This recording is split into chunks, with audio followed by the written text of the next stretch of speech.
¿Qué tal, estimados escuchas? Pues esta presente semana comenzó con la presencia en la Ciudad de México de integrantes de la que llamaron Caravana del Hambre, miembros de organizaciones campesinas de los estados del norte más afectados por la sequía. Este fenómeno que vino a complicar las dramáticas consecuencias de una nefasta política económica que está llevando al campo mexicano a una crisis permanente, cada vez más grave desde hace 3 décadas. Y en ese contexto no cabe duda que el pueblo mexicano pues es muy aguantador. Pues en cualquier otro país, por ejemplo en Argentina, las protestas habrían tomado ya un giro más violento, a tono con la gravedad de los problemas que agobian a un sector muy importante, responsable de que la nación cuente con alimentos básicos en cantidad suficiente, cosa que ya no sucede porque para el gobierno federal lo esencial son las importaciones de tales productos de primera necesidad para el consumo humano, y es allí donde están los beneficios, no en asegurar la independencia alimentaria del país. Y también en ese contexto, Felipe Calderón viajó a ese foro económico de Davos, allá con los varones del dinero, con los más grandes líderes internacionales, pues a comentar y hablar sobre este tipo de problemas, mientras, bueno, el país está en una grave crisis. Pareciera que se está desmoronando por todos los frentes.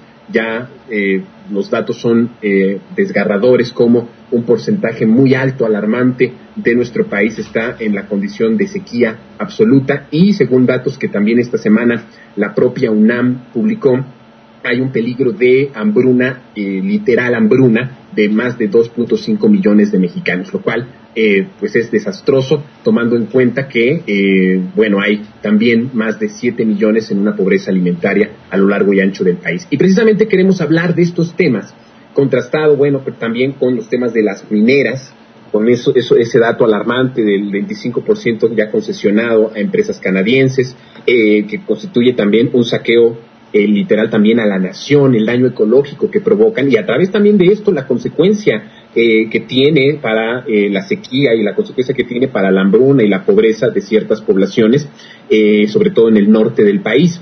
Y quisiera yo empezar a que nos dé una primera impresión de lo que pasó en Davos y lo que está pasando en nuestro país con todos estos problemas que acabo de mencionar.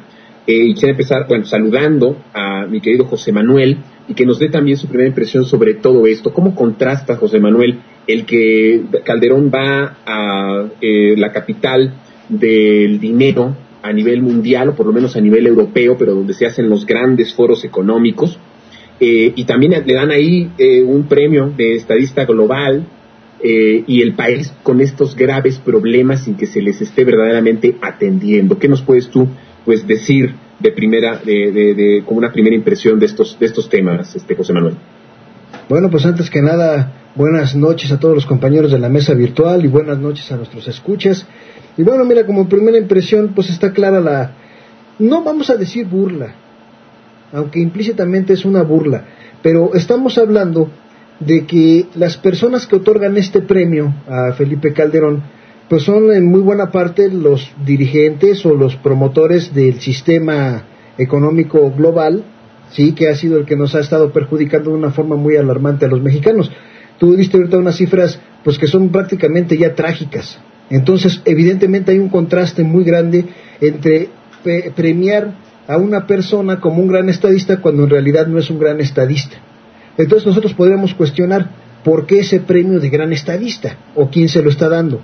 Bueno, pues se lo está dando evidentemente la élite, ¿sí? Los grandes empresarios, que son las personas que están recibiendo los beneficios del constante saqueo que se está dando en nuestro país, de toda la desgracia que se está promoviendo, de todos los problemas que nosotros vemos a veces como situaciones que pueden ser contingencias, pero que no, que muchas veces parece ser que están bien planeadas, aunque nos hagan a nosotros creer que pues son situaciones que tienen que ver con el ambiente, con el clima y todo eso. Como tú comentabas, el asunto de la sequía, bueno, pues sí hay aunque no haya aparentemente una conexión en este asunto de la sequía, de las minas y el premio que recibe Felipe Calderón en Davos, sí la hay. ¿Por qué? Porque mira, el asunto de la sequía, nosotros aquí en México hemos tenido sequías periódicamente, o sea, no es un problema que venga ahorita a raíz de todo el problema ambiental que hay a nivel mundial, las sequías han sido periódicas en nuestro país, más o menos en promedio cada 7 u 8 años hay sequías. Sin embargo, vemos que no se han hecho, no se ha construido la infraestructura necesaria para poder en estos periodos de sequía, pues garantizar el abasto con los debidos acueductos que se tuvieran que hacer. Entonces, tú estás viendo por ahí un problema, que lo que pretende obviamente es buscar una dependencia alimentaria. Y aquí es donde viene, por ejemplo, el asunto del premio. Precisamente él recibe un premio por las empresas que quieren apoderarse del mercado de alimentos en México, como está sucediendo igual con las minas. O sea, el premio básicamente es por su desempeño en el servicio y en el apoyo de los grandes capitales. Entonces, por eso, obviamente, estas personas que manejan la comunicación, que manejan la economía, pues dicen, ¿sabes qué? Esta persona le vamos a dar un premio. ¿Por qué? Porque nos está entregando su país en bandeja de plata. Las personas que representamos nosotros, en este caso, hablando así como si yo fuera alguno de ellos que premiaron a esta persona, a Calderón, pues obviamente decimos, le damos un premio. ¿Por qué? Porque nos está entregando su país, nos está entregando sus recursos. Y de esta forma nosotros explotamos todo eso en nuestro beneficio, a costa del saqueo que está sufriendo en este caso su país. Entonces evidentemente ellos lo premian, pero nosotros los mexicanos pues no podemos premiar, ni siquiera podemos estar de acuerdo. Tenemos ahorita unas cifras alarmantes de muertos, estamos hablando de 60,000 muertos ya por la guerra de Calderón. Entonces, ¿cómo es posible que digas tú que un buen estadista o que el estadista global tiene un país en el que hay 60,000 muertos ya, en el que el poder adquisitivo de la moneda ha caído un 46% nada más en su sexenio, en el que estamos hablando de que de 13 millones de pobres en extremo que había cuando estaba más o menos saliendo Vicente Fox, ese número ya aumentó a 53 millones. Entonces, evidentemente no es para nada un buen estadista, más bien es un buen esbirro, es un buen sirviente de la élite, y por eso la élite es la que ahora sí que lo está premiando por su desempeño en servicio obviamente de los saqueadores. Sí, es que parece el mundo al revés, y es que es realmente el mundo al revés.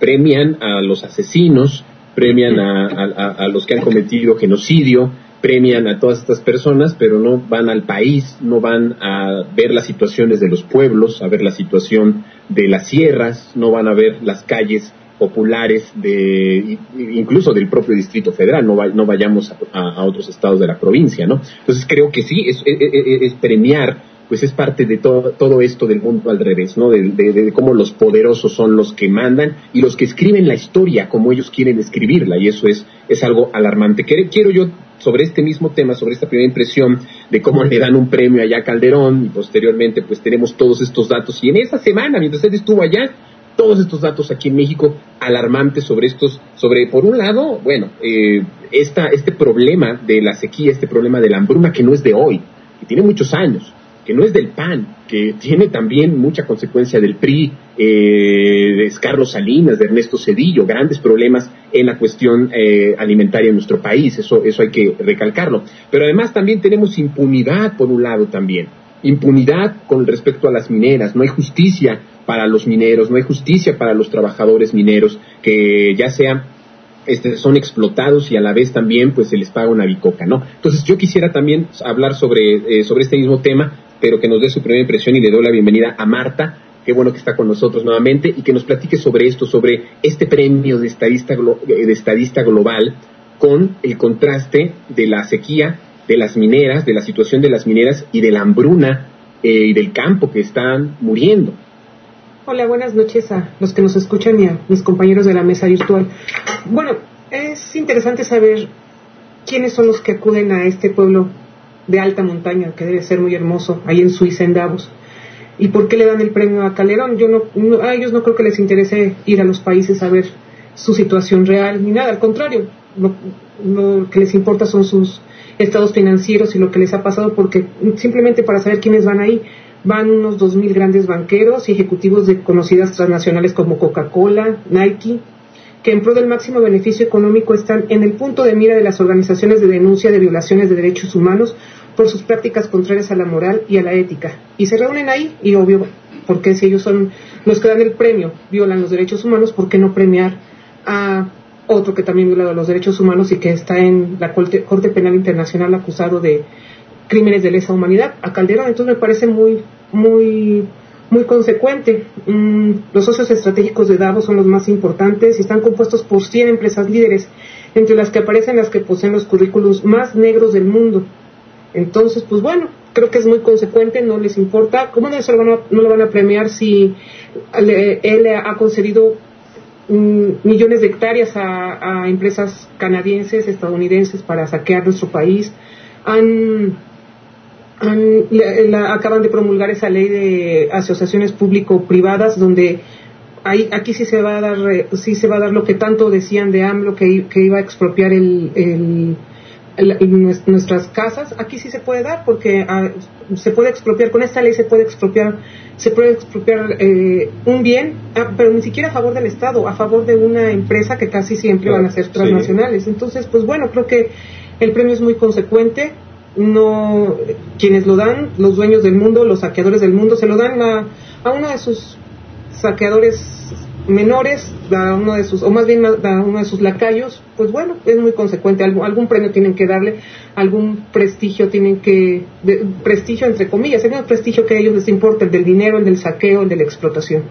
Es mi primera impresión sobre el tema. Sí, es interesante todo esto, esos datos que tú nos estás dando sobre quién premia es consecuente, quién está premiando a Calderón, pues son los mismos que han tenido y que tienen todas estas demandas. Por ejemplo, Calderón estaba muy contento, estaba irradiando alegría por la inversión de Coca-Cola, anunciaba una inversión millonaria en dólares en nuestro país, pero nuestro mercado interno sigue en la total desprotección, sigue en el total abandono. Y bueno, yo pienso que es por sentido común que si no tienes un buen sistema productivo en el país, activo, vigoroso, con ayuda, con protección, pues no, por más que vengan otras inversiones de otras partes del mundo, no va a poder avanzar esto. Y creo que ahí también es una gran contradicción que Calderón haya celebrado en este foro, pues que Coca-Cola va a invertir.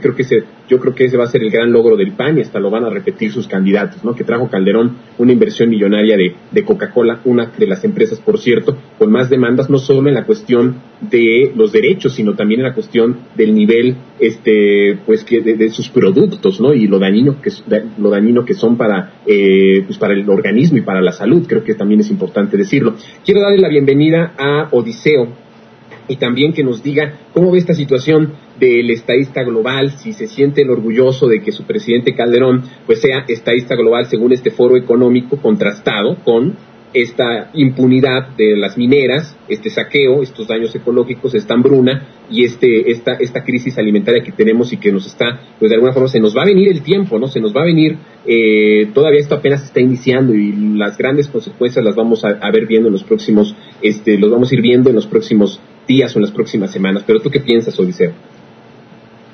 Sí, buenas noches a mis compañeros de la mesa virtual, buenas noches a todos los que nos escuchan. Pues en efecto, yo creo que todas las intervenciones han coincidido en muchas cosas que de hecho no estaría mal enfatizar. Lo que a mí me preocupa también es que Felipe Calderón tiene un juicio pendiente, digamos, tiene este proceso que se inició en La Haya, Suiza, ¿no? Precisamente ahí en tierras coincidentes con en las que se está llevando a cabo el foro. Recordemos que hay una propuesta, hay una denuncia contra él que está en proceso. Y entonces, ¿qué mensaje nos está dando el poder internacional o las élites internacionales? Saben perfectamente que ha sido señalado por Human Rights Watch, saben perfectamente que ha habido muchas observaciones y muchos señalamientos por parte de organizaciones internacionales de derechos humanos, muchos cuestionamientos. Es decir, no hay que perder de vista en qué contexto.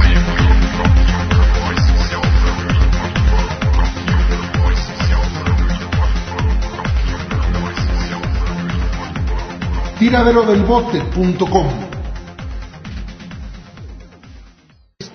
Esta élite internacional que se reúne le está dando este premio, le está dando este reconocimiento a Felipe Calderón, y que es lo que ha rodeado precisamente también en otros organismos internacionales de otra índole que tienen que ver, repito, con derechos humanos y con justicia internacional.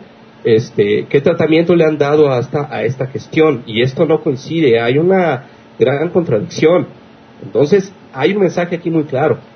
Este señor es reconocido internacionalmente. El presidente de México recibe el apoyo, recibe el prestigio, recibe el estatus, recibe el conocimiento de las familias y de los sujetos más poderosos del mundo, lo cual quiere decir que también muy probablemente este apoyo se esté dando si prospera todas estas denuncias y van también en el sentido de que a todas estas señalamientos de justicia internacional que se le han hecho, pues se le está dando una respuesta lo sentimos mucho, pero lo más importante son los logros que ha tenido para el capitalismo global y los costos que haya tenido a nosotros realmente no nos importan. Entonces es interesante señalar esto.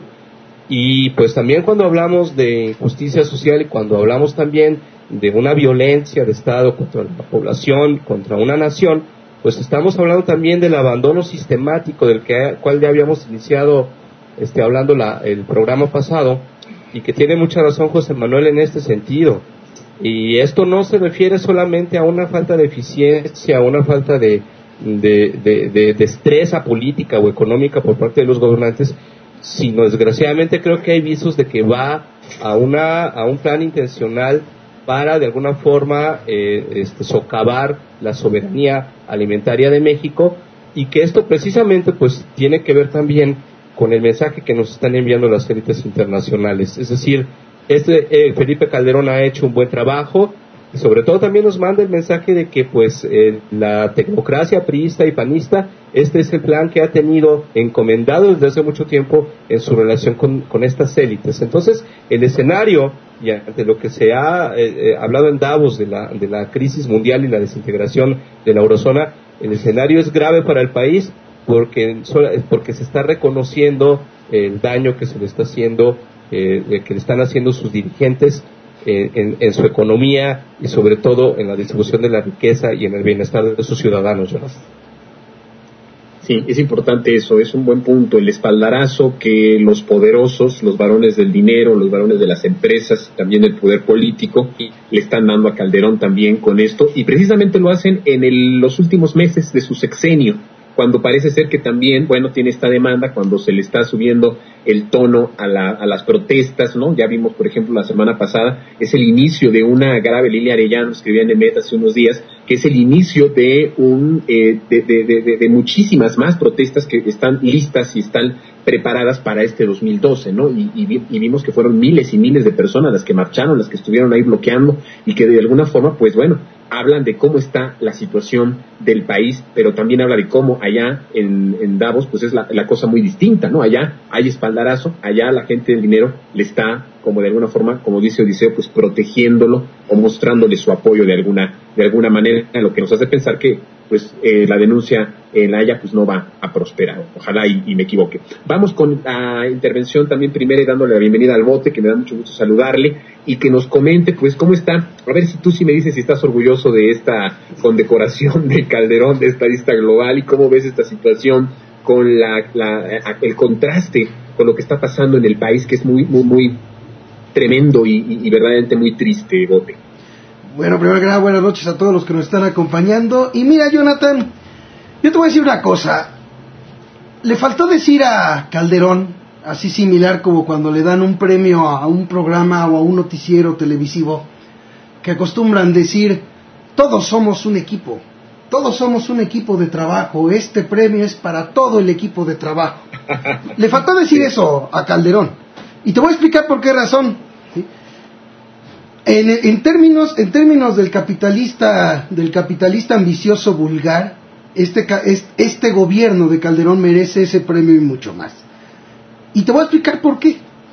Merece eso y mucho más por la simple razón de que, contrastando con todo lo que han estado hablando todos, sí es cierto, es una situación muy difícil, sí es cierto, hay mucha hambruna en el país, sí es cierto, al campo no se le ha atendido como se debe, no se ha construido la infraestructura, es cierto todo eso, pero lo más interesante es que han logrado mantener que el pueblo simple y sencillamente sea el que siga absorbiendo todo, y lo han logrado mantener calmado. ¿Y esto por qué te lo comento? Por una simple razón.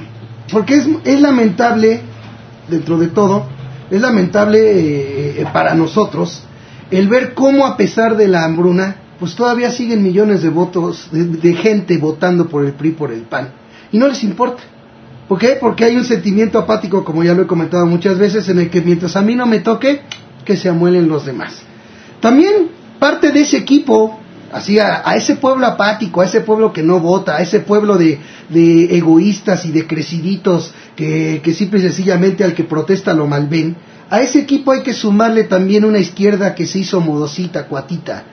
Es lamentable ver que mientras el país está, como bien lo dicen todos, en una situación en la que se ha entregado, pues por ahí de la cuarta parte de la riqueza del país se ha entregado, y lo único que le toca a los mexicanos son los daños ecológicos de esa explotación minera. Al mismo tiempo también se tiene a una izquierda que por la razón que sea dejó de luchar como luchaba por los intereses en general de la gente. ¿Sí? Ahorita vemos una izquierda que se ve bonita en la tele, vemos una Costa Naranjo feliz de presidente de la mesa directiva, claro que sí, pero mientras la ley de asociaciones público-privadas ya se aprobó, mientras se ha seguido durante todo el mandato, no solo de Calderón, sino de Fox también, se ha seguido entregando las minas, mientras a la gente se le da el atole con el dedo de que la prioridad es la seguridad, según la prioridad es la seguridad, ¿verdad? Pero, ¿no? Bien, mientras están todo el pueblo con lo de la seguridad y con lo de la violencia, por acá han seguido entregando hasta llegar a cuarta parte del territorio nacional entregado para la explotación minera. ¿Bien? Además del costo raquítico que tienen que pagar por concesión, que va desde 5 hasta 111 pesos. Es una burla total. Entonces, a ese equipo también hay que sumarle también a su equipo de Calderón, de ese que debería Calderón compartir ese premio, como lo digo, así como cuando se da un programa, así debe de ser. Debería de habérselo compartido también con los merolicos televisivos de siempre, Televisa, TV Azteca, las revistas de siempre, además debe de compartirlo con la Federación Mexicana de Fútbol y también con la Federación de Atletismo, etcétera. Tiene que compartir por todos lados porque ha sido un conjunto de cosas que siguen manteniendo a buena parte de la población dormida mientras se le sigue saqueando. El problema de la sequía, el problema de la sequía sí es cierto, es un asunto que se da por el cambio climático, pero las consecuencias brutales que vive el pueblo son simple y sencillamente del abandono que ha tenido el sector rural y el campo desde muchos años, incluidos los del PRI. Así que, pues yo creo que sí es merecido el premio de Calderón, o sea, no sé si con esto estoy difiriendo con algunos de ustedes, yo creo que sí es muy merecido, porque es muy difícil que ante los problemas que está viviendo el país, es muy difícil que siga esa pasividad, que gracias a una izquierda modosita, que gracias a todo lo que he venido describiendo y más, se puede seguir teniendo. Precisamente el premio que se le da a Calderón es por eso, porque a pesar de la enorme crisis, nosotros podemos seguir explotando a ese pueblo, ¿gracias a qué? Gracias a todo el aparato que está detrás de Calderón, ¿sí? Y que va a estar detrás de Peña Nieto, si es que llega a la presidencia. Por eso mismo el llamado es que la gente despierte, y eso lo tenemos que hacer todos. Es mi primera impresión. Sí, te tienes razón en ese punto. Finalmente volvemos a caer en lo mismo, ¿no? En el mismo punto del PRI, del PAN, de los gobiernos, del sistema económico, de la votación. Evidentemente que todos estos problemas tendremos que caer nuevamente en estas cuestiones que son importantes, pero que tienen que ver con lo político, porque no se entiende una desgracia como la que estamos viviendo sin la intervención de políticos con una línea económica ahora sí que dictada precisamente desde estos foros económicos, ¿no? Y desde Estados Unidos, desde Washington y todos estos lugares en donde se concentra el poder económico y el poder político por consecuencia.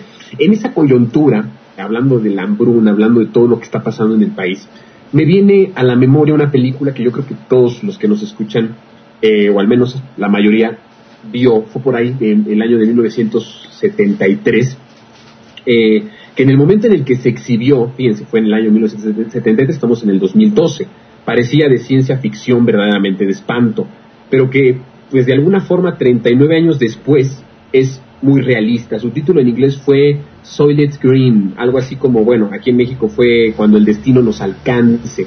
Y trataba esta película de que en Nueva York, en el año 2030, con aproximadamente 50 millones de habitantes ahí deambulando por las calles de la Gran Manzana, el principal problema era la absoluta falta de alimentos que resolvió el gobierno ofreciendo a toda la población la galleta llamada como el título del film.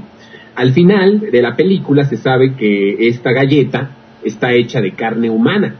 Y bueno, claro, esto es que la élite pues no la comía, o en la película se ve que no la come, pues tiene acceso a suculentos filetes de res que valen más que cualquier joya, por lo que bueno, se guardan o los guardaban en cajas fuertes refrigeradas. Pero ¿por qué hago esta alusión? Bueno, porque parece que no falta tanto para que el destino verdaderamente nos alcance a los mexicanos, ¿no? Y es que bueno, según lo que en esta semana también hubo un congreso de ciencia y humanismo que se llevó a cabo aquí en la Ciudad de México, y ellos hablaban de una cifra que también a mí quiero que hablemos sobre esto, una cifra alarmante, que en los últimos años y en los próximos años va a estar incrementándose la demanda de los alimentos de entre un 70 y 100% de lo que actualmente se consume. Con todo el problema que tenemos en México, estas cifras son alarmantes, pero también tiene que ver con cómo Estados Unidos, que es un país fundamentalmente proteccionista de su sector agropecuario, mientras que nosotros, en el gobierno mexicano, es absolutamente, por decirlo así, pues aperturista, ¿no?, con los resultados que estamos padeciendo.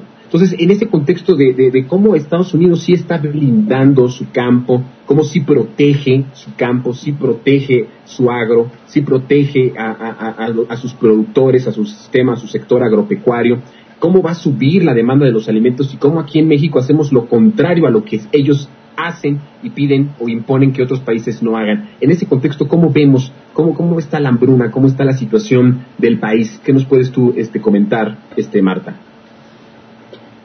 Bueno, creo que esto viene ya de mucho tiempo, no solo de ahora.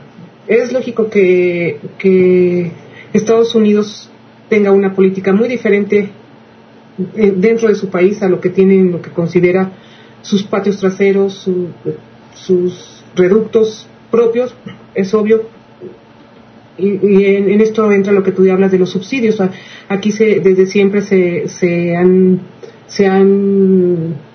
considerado lo peor, se ha llevado a cabo toda una campaña cultural, social, para decir que no hay que dar subsidios a los campesinos, son unos flojos, nada más es para que no trabajen, cuando como tú lo dices, en Estados Unidos, en Europa, lo primero es tener soberanía alimentaria, darle a los agricultores todos los insumos, el dinero, porque saben que un país que no come, pues es un país que no funciona. Pero esto ya lleva muchísimo tiempo. De hecho, estaba leyendo un artículo de José Emilio Pacheco que habla de Fernando Benítez, que en 1957 escribió Viaje a la Tarahumara, y una de las cosas que decía ahí, una de sus conclusiones decía esto: ríos tumultuosos, caídas de agua capaces de abastecer de energía eléctrica al noroeste del país, riquísimos pinares, extensos yacimientos minerales, y en medio de este paraíso, de esta opulencia intocada, 50,000 indios vestidos de harapos tienen como único patrimonio el hambre, el alcohol y el suicidio. Fue hace casi medio siglo y las cosas continúan igual o peor. Desafortunadamente la Sierra, por un lado, es un lugar muy bello, un lugar lleno de riquezas, pero para ellos ha sido desafortunado porque las principales mineras, 3 de las 11 principales mineras están ahí en la Sierra Tarahumara, que las han saqueado, que no les han dado las contraprestaciones correctas, las contraprestaciones adecuadas para siquiera, de por sí van a hacer un desastre ambiental, por lo menos que les pagaran realmente bien lo que...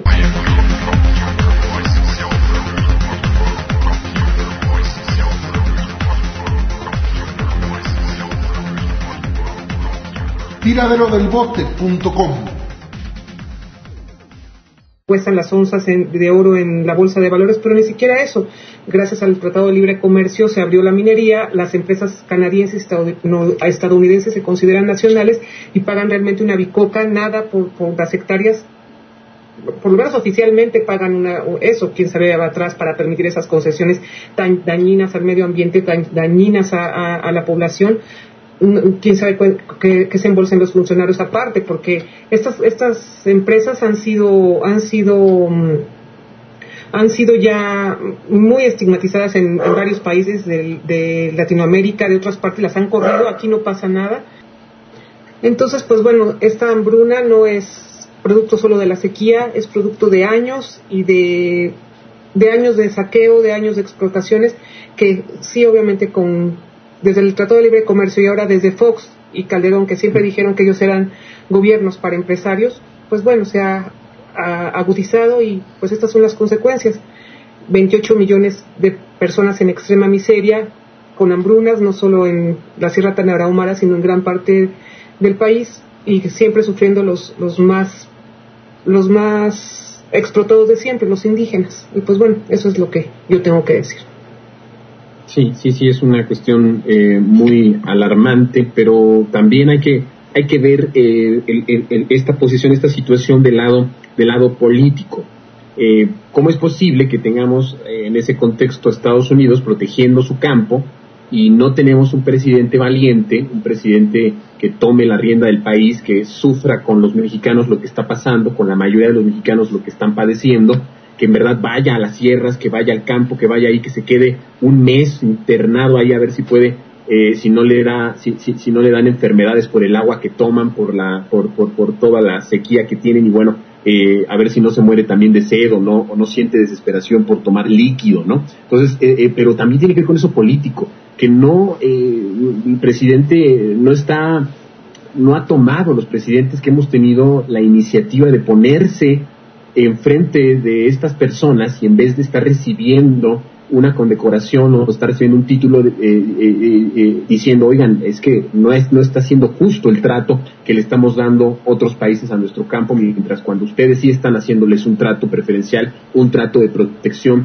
un trato no solo de protección, sino sobre protección, porque eso es lo que hace Estados Unidos y eso es lo que hace Europa, ¿no? Y aquí en Latinoamérica, los gobiernos que quieren hacerlo, o los que proponen en candidaturas o en campaña eso, pues son populistas, y ya vemos ahí toda la guerra sucia que se puede sacar de ahí. Pero lo que a mí me sigue viniendo a la cabeza, y quiero que nos comente José Manuel, es precisamente esa situación. O sea, ¿cómo es posible que estemos permitiendo nuevamente que nuestros presidentes también estén tan tranquilos, viendo cómo países poderosos protegen su sistema agropecuario, protegen su campo, y en este país no hacemos nada cuando se nos viene ahora que va a aumentar el consumo de alimentos entre un 70 y un 100%? O sea, ¿cómo le va a hacer México? ¿Cómo le vamos a hacer nosotros, José Manuel?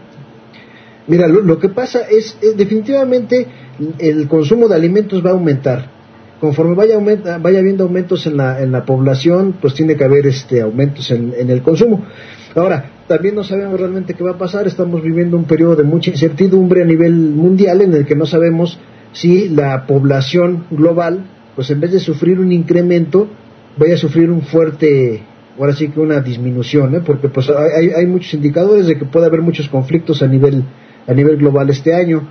Mira, comentando bien el asunto de por qué México no protege su campo y por qué los Estados Unidos pues sí protegen bien su campo. Bueno, es que la cosa es muy clara. Estamos hablando de que lo que se busca es entregar el campo mexicano a los Estados Unidos. Mira, ahorita no vayamos lejos. Vamos a hablar así en base a los datos reales de cualquier persona que sale del Distrito Federal. Por ejemplo, hablemos al estado de Michoacán. Si tú sales al estado de Michoacán, vas a ver que en lo que es la zona de Uruapan hacia Patzingán y hacia Cotija, hay una cantidad de huertas de aguacate prósperas, enormes, ¿sí? Pero que son de norteamericanos.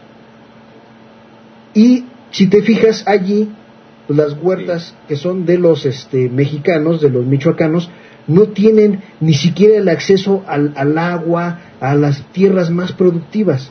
Entonces, estamos hablando de que es una política intencional del Estado mexicano, bueno, no del Estado mexicano, de los políticos mexicanos, promover precisamente el descuido del campo. ¿Para qué? Para que la gente abandone el campo. Y una vez que se abandona el campo, entonces sí van a meterle dinero o lo van a concesionar a extranjeros. ¿Para qué? Para que ellos sean los que se encarguen de proveernos los alimentos y hagan el gran negocio de su vida. porque eso es lo que va a suceder. Sí, comentábamos hace ratito en el asunto de lo de la sequía. Mira, la sequía, como comenté yo, es periódica, cada 7 o 8 años sucede un periodo de sequía, pero estamos viendo que no se ha hecho nada, que nuestra clase política no ha hecho nada, porque te voy a decir una cosa, ya previendo que cada 7 o 8 años hay ese tipo de contingencias ambientales, pues ya se debería haber construido una infraestructura de acueductos para la cual sí ha habido dinero, para la cual sí ha habido tecnología, pero que no ha habido voluntad. Entonces hay una conflagración aquí, una unión entre los políticos mexicanos que no representan al campo, que nunca han representado al campo. ¿Por qué? Porque se ha estado votando por los famosos tecnócratas, por los famosos empresarios, incluso políticos empresarios que evidentemente desconocen las necesidades del campesino, del pueblo, y que se han dedicado a trabajar en conjunción, ¿verdad?, junto con los Estados Unidos, con el gobierno de los Estados Unidos, con los capitales norteamericanos, capitales globales. ¿Para qué? Para ir gradualmente entregando toda la riqueza, no nada más ya no nada más de las minas, no nada más del agua, porque incluso ya sabemos que ya se están privatizando en algunos lados el agua y que se han concesionado mantos acuíferos. Aparte de eso, estamos hablando de una privatización del campo, de que es un proyecto a mediano largo plazo. ¿Por qué? Porque ciertamente la comida, como algo indispensable, pues se va a convertir en un gran negocio. Entonces, por eso vemos eso. En Estados Unidos se protege su campo. ¿Por qué? Porque es su campo, es de donde ellos van a comer. Y el de nosotros se descuida. ¿Por qué? Porque la idea es que pase a manos de ellos. ¿Para qué? Para que ellos nos vendan la comida y aparte pues se lleven lo mejor de nosotros, de los alimentos que se produzcan en nuestro territorio, se lo lleven para allá y garanticen primero su abasto antes que el de nosotros. Eso es una cuestión tremenda, esos datos que tú nos estás dando, en verdad. Cómo se está haciendo a propósito todo este manejo del campo, todo este manejo del abandono, es prácticamente como tirar un balazo al pie, si no es que a la propia cabeza, ¿no? O sea, es como tirarte un balazo en los pies para que no avances, para que tu pueblo no coma. Y algo que decía Marta que me parece muy importante y muy interesante, es cierto, un pueblo que no come es un pueblo que no puede producir, que no puede pensar, que no puede tomar decisiones y mucho menos ya digamos protestar, eso mucho menos, ¿sí? O sea, ¿cómo quieres que, yo lo he comentado en varias ocasiones, cómo queremos que los indígenas, que los pobres, porque muchas veces le echamos la culpa a la izquierda o la culpa a los mexicanos que no despiertan, pero ¿cómo vamos a poder despertar si no comemos? Si no hay gente, si no hay para comer y tenemos un pueblo empobrecido que ahora ya también, no solo que no puede tener pues un buen vestido o no puede tener lujos, sino que ya de a tiro no puede comer porque viene una situación tremenda de la crisis alimentaria. Yo quisiera escuchar la opinión del Bote sobre esta situación. ¿Cómo es posible que sí se proteja en otros lados el campo, que sí se proteja la alimentación de sus pueblos en otros países, sobre todo en los de primer mundo, y nosotros de tercer mundo, o ya no sé si tercero, cuarto o más abajo, como lo es México, pues no se proteja su campo, no se proteja su gente, no se le dé de comer a los mexicanos? Y que bueno, hay una frase que me gusta mucho, que coman los que nos dan de comer. Bueno, eso no sucede en este país. En este país no comen los que nos dan de comer. Los que producen ahí con grandes pesares, con grandes limitaciones, no comen, no pueden comer ellos. Y eso también se me hace una gran falla y de este sistema político, de este sistema económico. Bote, danos tu opinión sobre esto. Bueno, mira, primero quiero hacer un comentario con respecto a lo que dijiste de que cómo podemos o cómo se puede querer que despierte quien no come, quien está en la pobreza. Tienes toda la razón del mundo. Nada más aclaro que, por ejemplo, mi llamado, por lo menos en lo personal, no es a que despierten los que no tienen que comer, sino a que despierten el resto, porque lo que ahorita está pasando, el ver esa falta de humanismo siquiera, esa política, de una política humana que piense en la gente, en el pueblo, va a hacer que a la larga termine esto extendiéndose, así como ha ido aumentando poco a poco la cantidad de pobres y que va aumentando la cantidad de personas que están prácticamente muriéndose de hambre, así va a ir aumentando hasta que nos llegue a todos. Por eso ese es mi llamado. Con respecto a lo que dices, eso es fácil de explicar, mi buen Jonathan, por una simple razón, porque hay gobiernos que ven por sus pueblos y hay gobiernos que les vale gorro su pueblo. Esa es la situación. En México tenemos uno de los gobiernos, bueno, no tenemos uno, hemos tenido varios, si englobamos los del PRI y los del PAN, pero hemos tenido gobiernos que el pueblo es lo que menos importa. ¿Cómo es que en Estados Unidos importa? Pues sí, sí importa, y no nomás en el ámbito alimentario, sino en otros más. Si te pones a ver, por ejemplo, la política de luchar, de luchar militarizadamente al crimen organizado, esa que se aplique por todos lados, esa es la línea estadounidense, pero ellos no militarizan, ellos no tienen al ejército en las calles, ni a su marina en las calles, ellos no, pero ellos sí pugnan por estrategias que tengan así en los otros países en los que ellos quieren meter sus narizotas, que tengan ellos allí a sus militares luchando contra el crimen, ¿no? O sea, se ve claramente que la protección elemental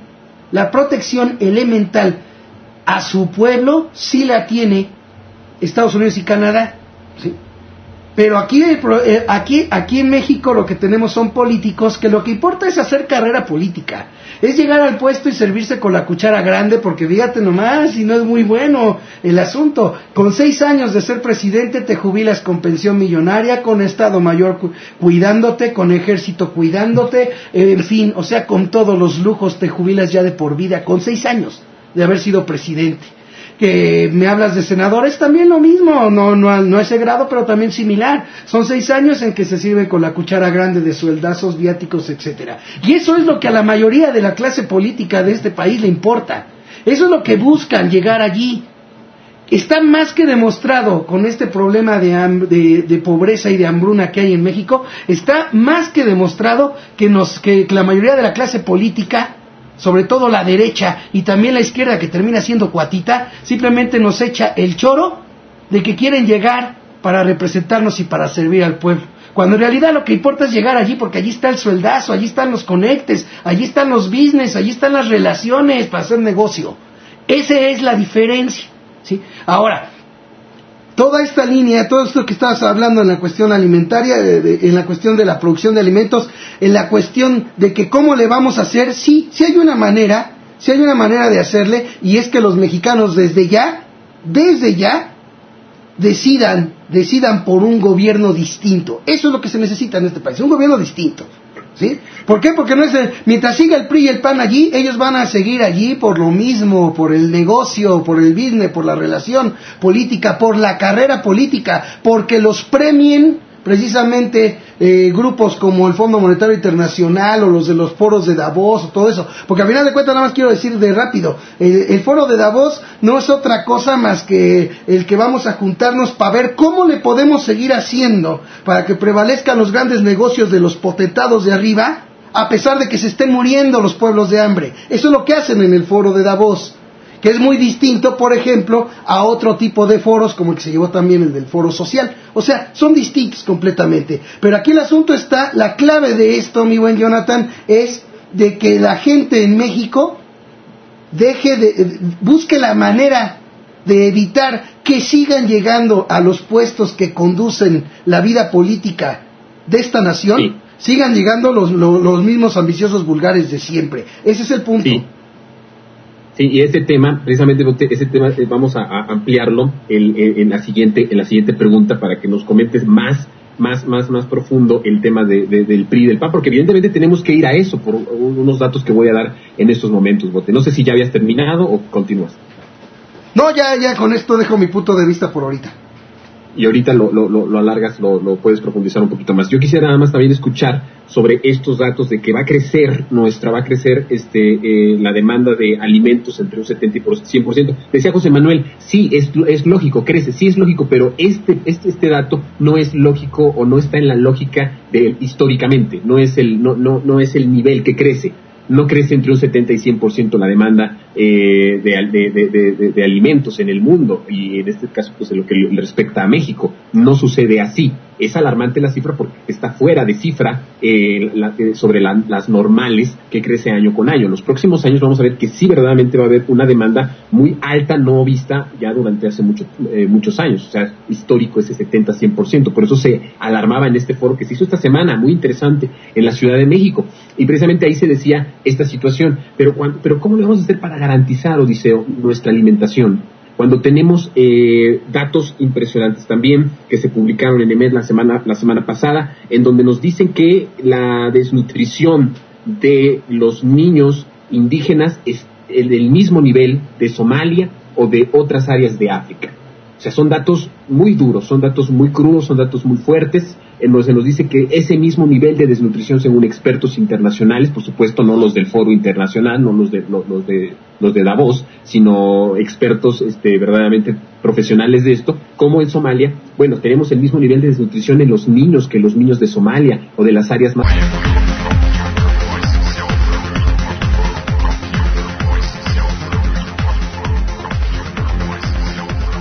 Tiraderodelbote.com.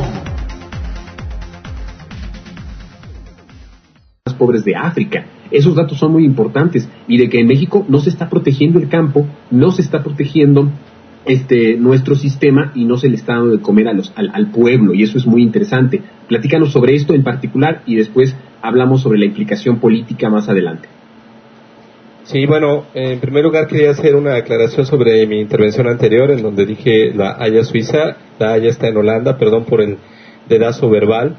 Y bueno, es realmente grave lo que estamos planteando aquí, lo que me preguntas, Jonathan, porque ante la situación económica internacional prácticamente no hay un horizonte, no solamente para México, sino para todo el mundo, en donde este capitalismo empiece a ceder, este capitalismo que asedia ya no solamente a los países subdesarrollados, sino a las mismas capitales, a los mismos centros de la economía mundial, de hegemonía de la economía mundial, no tiene visos de poder ceder y de poder entrar en un proceso en el cual pueda haber una redistribución de la riqueza. Estamos ante un escenario que nos recuerda mucho a este sociólogo inglés que ha estado hasta el momento, a pesar de todos los avances que han habido en teoría económica a nivel de las élites y las universidades, de estos economistas que a través de ecuaciones dificilísimas y complejas deciden nuestros destinos.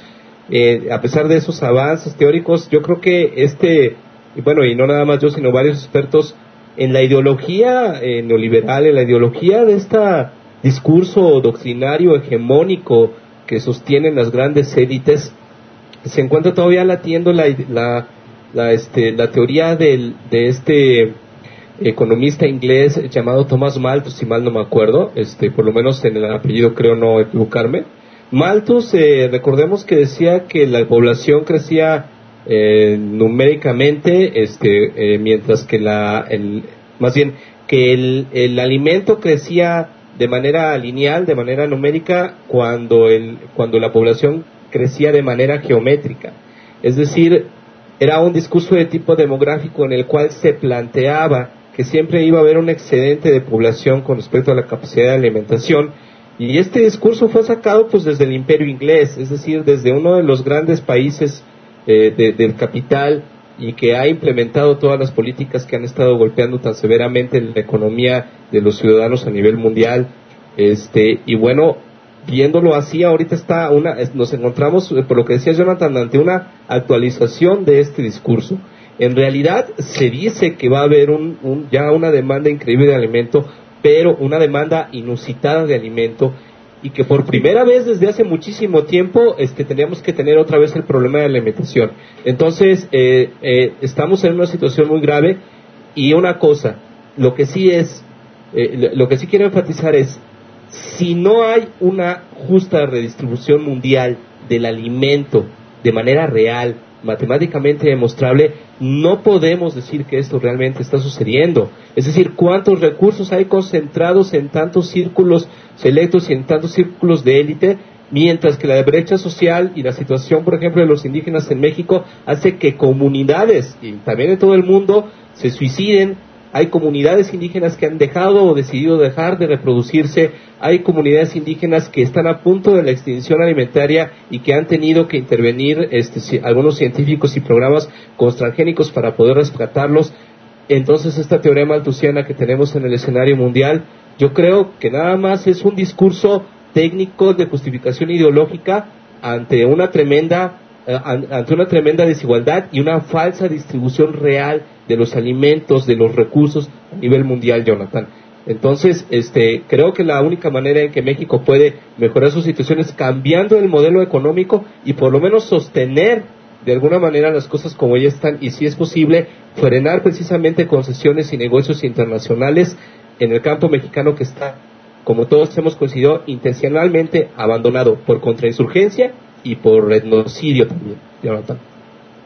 Sí, parece que las teorías económicas y todo esto se están de alguna forma o nos están quedando más en claro ahora que estamos padeciendo grandes cosas, grandes crisis. Volver a mirar hacia adentro es como que la gran osadía del próximo gobierno que se encabece a partir de diciembre de 2012. O sea, vamos a mirar hacia adentro, hacia el hambre de nuestro pueblo, hacia el hambre de nuestra nación, hacia el hambre de nuestros indígenas. Vamos a mirar hacia adentro, hacia la producción, hacia el mercado interno, hacia fortalecer los comercios, hacia fortalecer a nuestro campo, a nuestro sistema agropecuario. Vamos nosotros a vigorizarnos adentro, o vamos a seguir como lo han sostenido ustedes, mirando hacia afuera, recibiendo imposiciones de afuera que significan hambre y que significa despojo, impunidad para nuestro pueblo que se está muriendo. Nuestro pueblo que se está muriendo y que está padeciendo y verdaderamente no tiene que comer en muchas áreas. Y esto evidentemente quisiera yo, porque ya el tiempo otra vez se nos está terminando y tenemos que terminar, pero quisiera yo una última impresión muy rápida sobre esta cuestión, pues que nos lleva a saber, que nos lleva a ver la realidad, ¿no? Por ejemplo, escuché todos ustedes de alguna forma coinciden en que el cambio tendría que venir también por un cambio de modelo económico, pero no se puede cambiar el modelo económico, no al menos se puede cambiar ahorita, por lo menos en las circunstancias que estamos, si no se cambia un gobierno. Lo que hacen los socialistas es querer cambiar los modelos a través de lo social, a través de las marchas, a través de el desnudarse en frente de los foros, el llamar la atención de la población, el concientizar, que es un trabajo muy, muy legítimo y muy bueno. Pero la realidad es que no se ha impulsado los cambios económicos a través de este tipo de luchas. Regularmente se tendría que pensar en que sí tiene que haber una coincidencia entre que un gobierno democrático, un gobierno progresista entre y entonces se den cambios. Y el ejemplo pues lo tenemos de sobra. Ahí está Argentina, ahí está Brasil, ahí está Chile, en su momento por supuesto, ahí está, no podemos dejar de lado Venezuela, no podemos dejar de lado el propio Bolivia, que con todos sus claros bajos, claros oscuros y todo esto, pues tienen de alguna forma asegurada en parte su propia producción alimentaria. Entonces, yo me hago una pregunta y quisiera con eso terminar y que ustedes me la contesten. ¿Quiere decir entonces que a su parecer no va a cambiar las cosas hasta que no termine la derecha de ostentar el poder?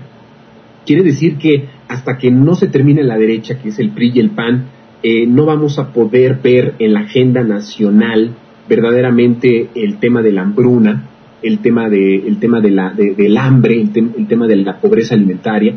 Quiere decir que entonces no lo vamos a poder ver hasta que no se derrote políticamente a este sistema PRI-PAN, a este sistema de derecha que se ha impuesto en los últimos años, porque tenemos el problema de la sequía en la mitad del territorio. No sé si ustedes y nuestro auditorio se están dando cuenta de la magnitud.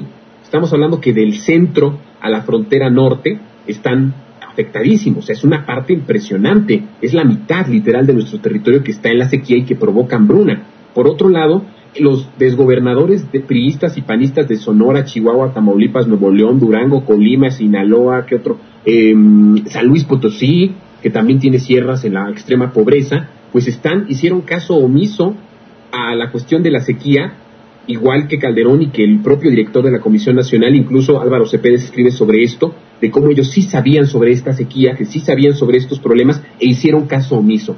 Se dicen en cifras extraoficiales que hay 10 millones de indígenas que han muerto de hambre en los últimos años y estos temas no se tocan en la agenda nacional y estos temas no los saca Televisa, no los saca TV Azteca y no están en la agenda de candidatura o en la agenda o en el programa impulsado por los priistas, en este caso específicamente de Enrique Peña Nieto, que es el candidato a vencer. No está en la agenda. Y por eso mi pregunta, hasta que no se termine políticamente con el PRI, con el PAN, vamos a poder cambiar el modelo económico y vamos a poder ser un país digno que podamos mirar a los ojos a nuestros indígenas, que podamos ver a los ojos a nuestros campesinos y que podamos por fin tener la autosuficiencia en la cuestión de los alimentos. ¿Ustedes creen que es hasta que no se termine esta alianza perversa del PRI y el PAN? ¿O estoy exagerando en que ellos son o han sido parte de los culpables de toda esta tragedia? Y quisiera que empezáramos con una cuestión así de rápido, un comentario rápido sobre esto. Empezamos ahora con Marta.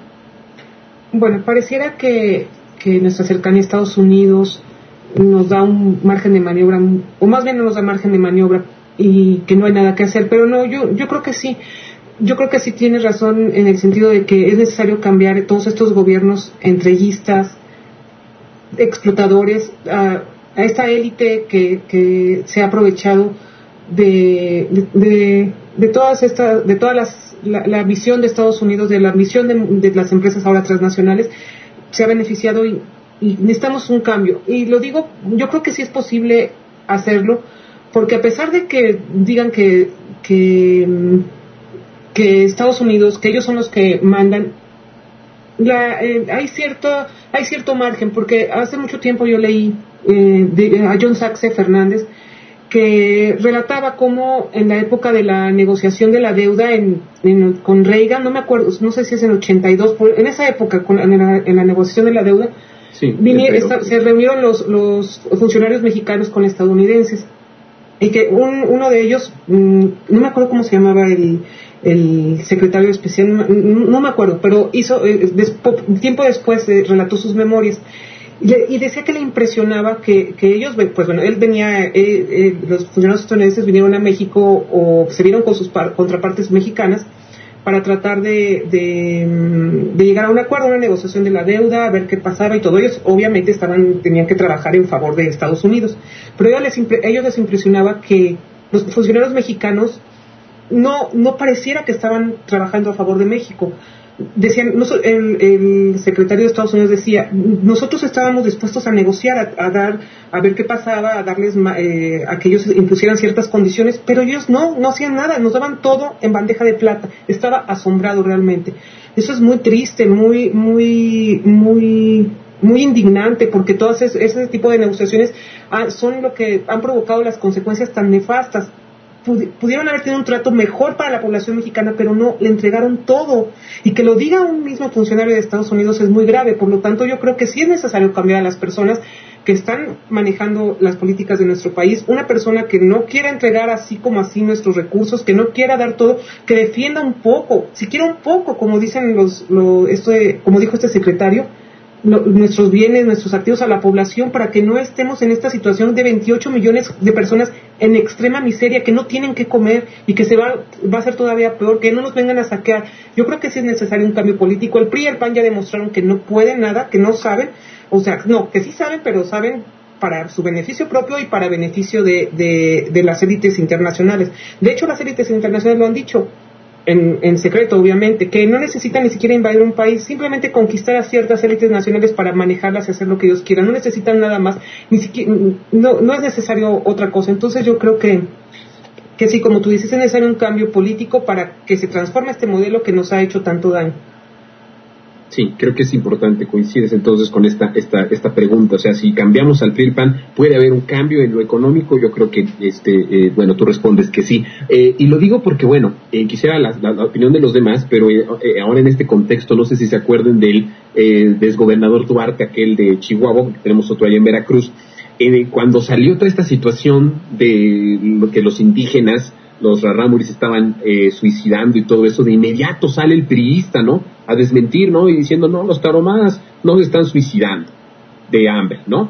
Y esgrimió, yo creo, ahí con un gran descubrimiento que no sabía que lo de las redes sociales, de que estos mexicanos se estén suicidando, sino que pues casi dijo, mueren serenamente y de pie. O sea, no se están suicidando, ellos mueren dignamente, ¿no? O sea, como aceptando que, bueno, que incluso dijo, esto es literal, dijo que eran felices los tarahumaras, o sea, que eran felices los rarámuris, aún con su hambruna, aún viendo, o sea, diciendo que viendo morir a su hijo, una indígena es feliz, o viendo morir a su abuelita, o viendo morir a sus hijos, la gente es feliz. O sea, no importa.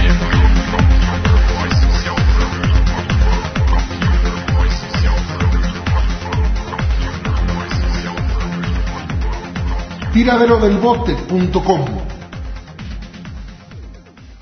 No importa que estén en pobreza, no importa que estén pasando toda esta desgracia tan tremenda que uno no se imagina, porque yo al menos nunca me he quedado de comer un solo día, y cuando me quedo pues me pongo de malas y me duele el estómago, me duele la cabeza. Imagínate el infierno que viven nuestros hermanos indígenas, el decir que son felices, el decir que no se suicidan sino que mueren serenamente y de pie con dignidad. Ese es el pensamiento priista. Ese es el pensamiento del PAN, cómo trafican con la pobreza, cómo la provocan, pero también se burlan de ella. Por eso mi punto es, ¿se va o se soluciona en parte el problema tan profundo con un cambio político y que bueno, estamos a la vuelta de la esquina con las elecciones? Quisiera escuchar la opinión de José Manuel, a ver qué piensa él. Pues mira, yo creo que sí es necesario ese cambio. Mira, no podemos asegurar que si entra otro partido que no sea el PRI y el PAN realmente mejore la situación.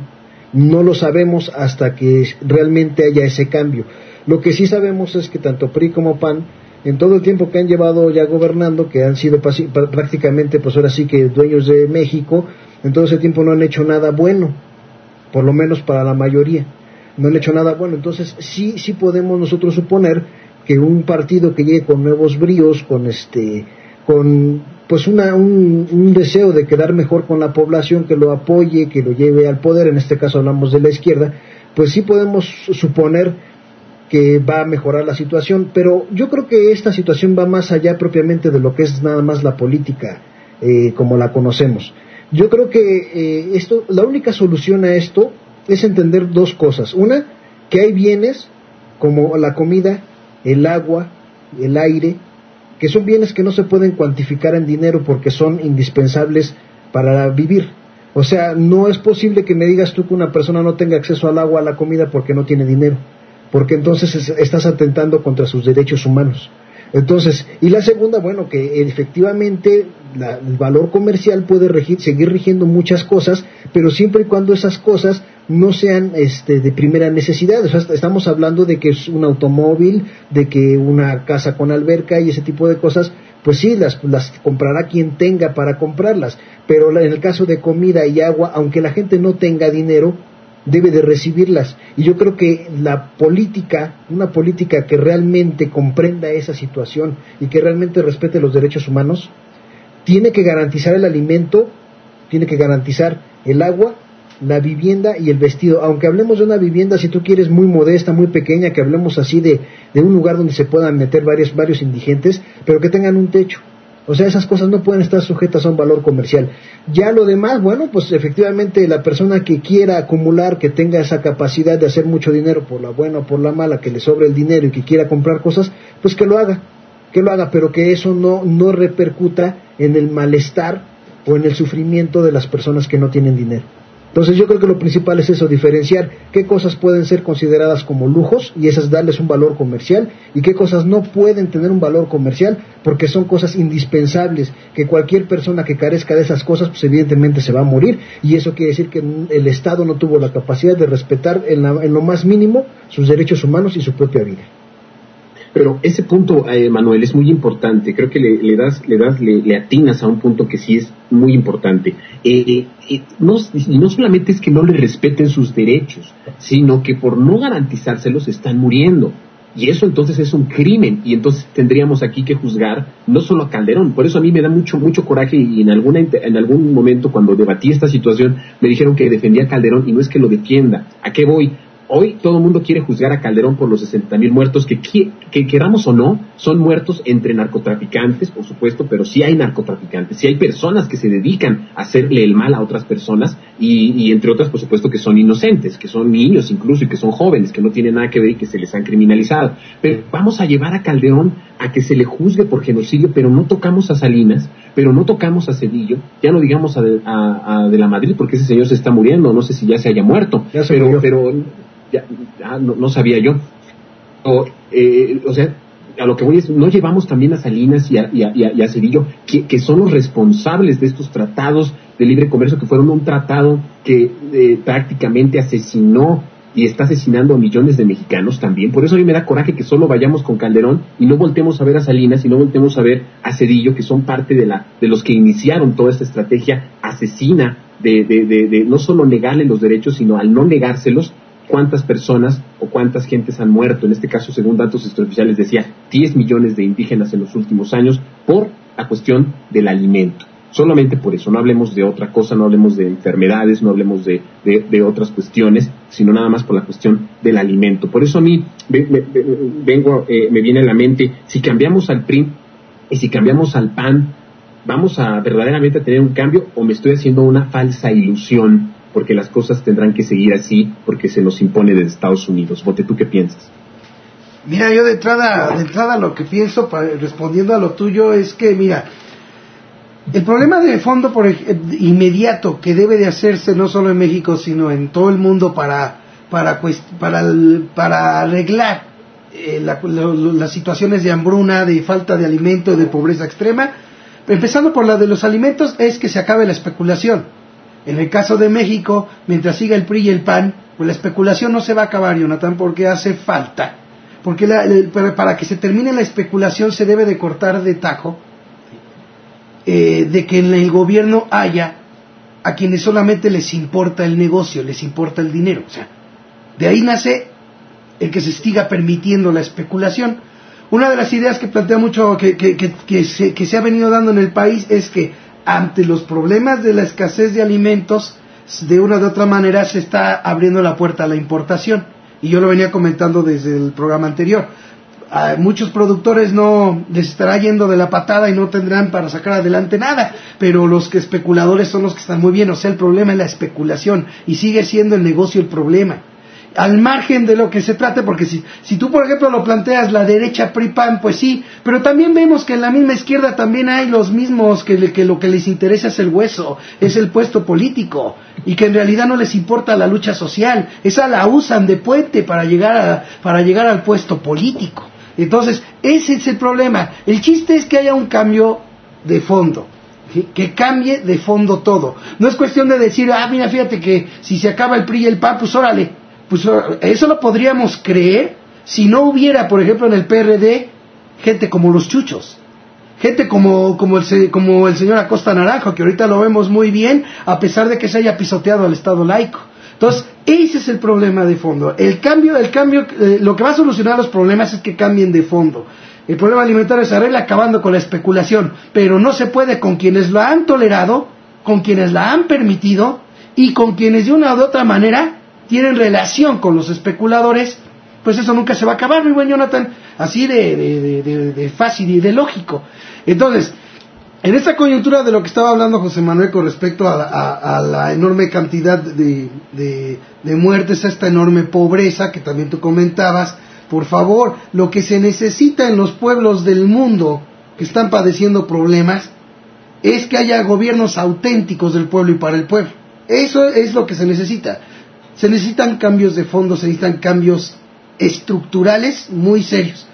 No podemos esperanzarnos a que algún día digan, y esto lo digo por si hay algunos que lo piensan, que algún día diga, por ejemplo, Calderón, o que lo diga Salinas, o que diga alguien de ellos, ay, mira, nosotros ya nos enriquecimos mucho. Yo creo que hay que pensar un poquito en la gente que se está muriendo de hambre. Eso no lo podemos esperar, porque el dinero ciega, ¿sí? Y ya nomás por último quiero terminar diciendo que si bien es cierto que la culpa es de priistas, la culpa es de panistas, también la culpa es de millones de mexicanos que siguen votando por ellos.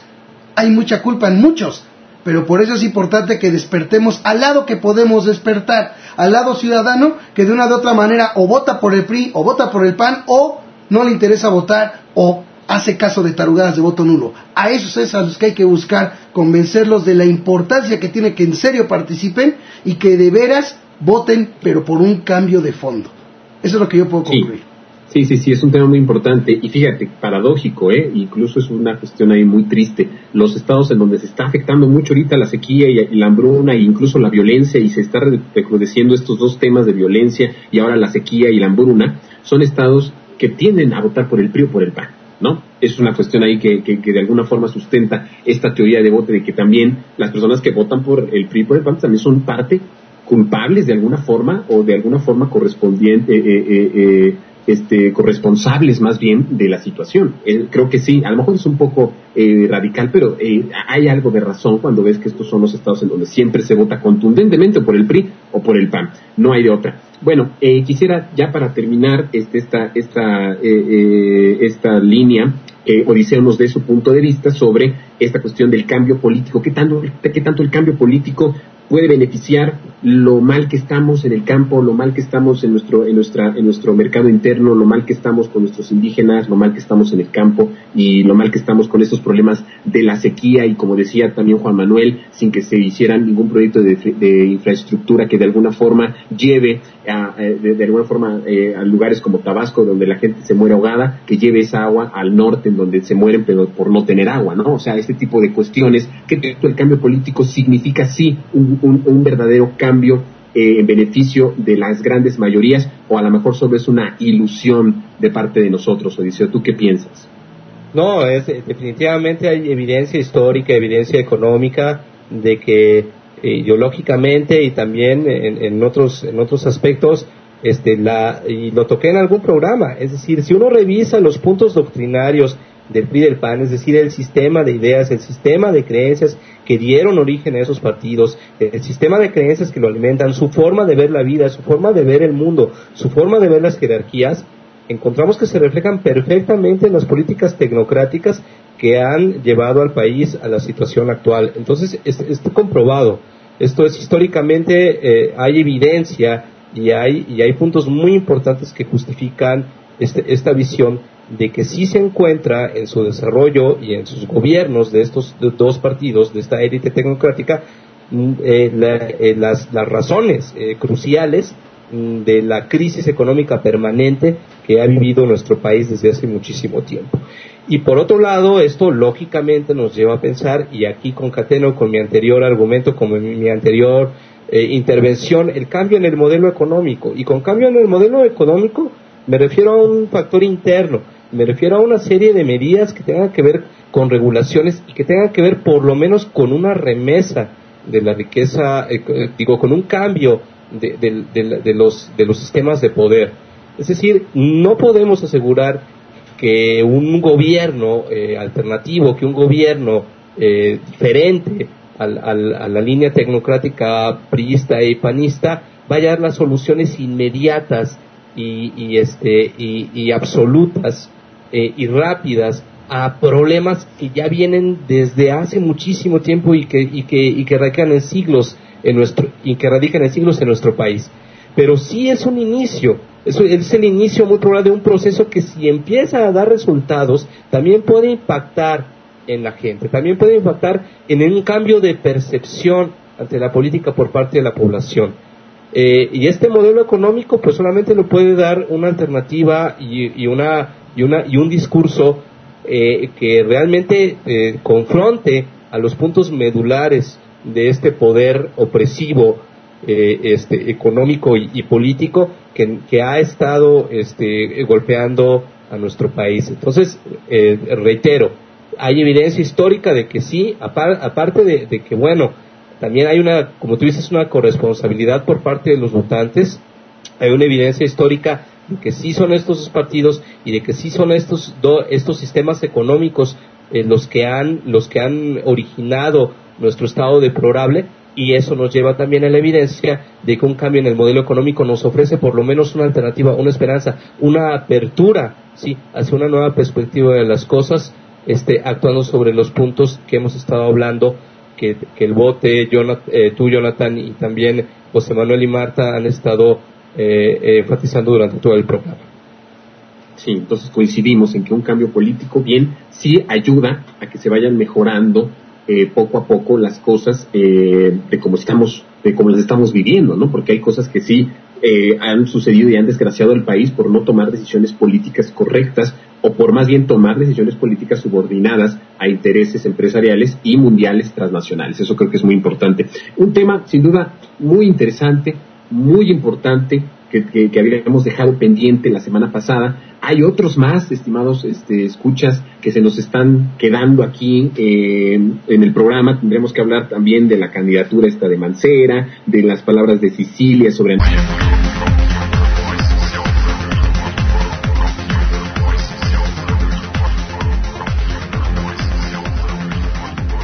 Tiraderodelbote.com. El voto y cómo Andrés Manuel le contestó que le haría el juego sucio a la derecha. Y bueno, hay tantos temas, pero el tiempo pues ya se nos terminó. Yo lo único que quiero terminar es, si estamos hablando ahorita de un tema que en verdad pues es muy difícil, pues ahora vamos nada más a una apuesta pues que va a merecer platicar el programa próximo, porque para el próximo programa ya tendríamos o podríamos ya tener a candidato de parte del Partido Acción Nacional hacia la presidencia. Y yo quisiera nada más, antes de despedirnos, que nos den sus apuestas sobre el candidato, y no se vale decir yo no voto por ellos, yo no quiero dar mi opinión. No, aquí todos damos nuestra opinión de quién pensamos así rápidamente que va a ser el candidato del PAN. Ya saben que pues, está Vázquez Mota, está Cordero, está el señor Krill, y bueno, pareciera ser que a ver quién va a ser el candidato. A ver, tu apuesta, Bote, ¿quién crees tú que sea? Mira, nada más de rápido te digo que independientemente de quién sea, el PAN está acabado, pero así de creer yo creo que va a ser Josefina Vázquez Mota. Un punto para Josefina. A ver, José Manuel.